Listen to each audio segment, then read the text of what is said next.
Hi there and welcome to this lecture. In this lecture we are going to talk a little bit about how to back up your theme.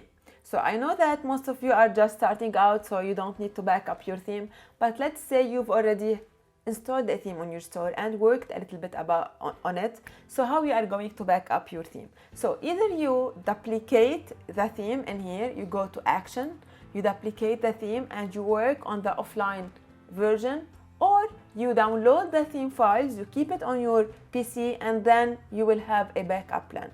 I usually do both. I download the theme files and I duplicate the theme, so in this way I would have two options.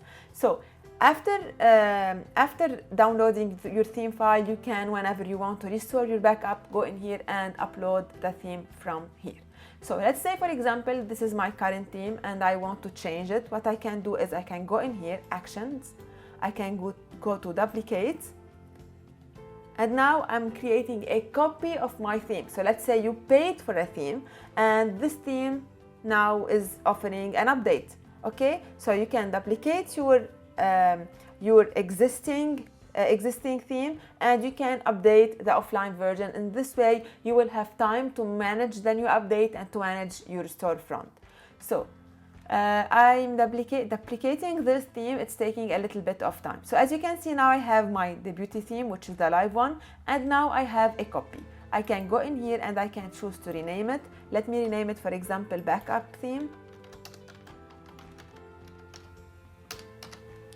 I'm usually not that cautious with Shopify themes because I've never had a big problem with restoring any theme or with the need of having a backup. But if you have some experience with WordPress, you would know that some websites sometimes crash. So in order to keep yourself safe, it's always better to keep a backup for the store. So now, as you can see, it's taking a little bit of time because everything is happening at the same time.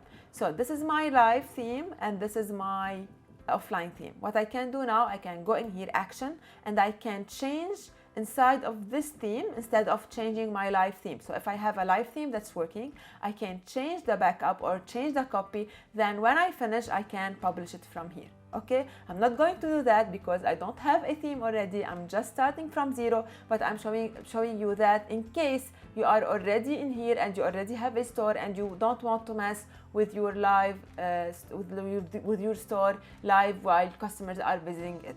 So this is it for this lecture. In the next lecture, we are going to start with the serious work. We are going to start with customizing your theme.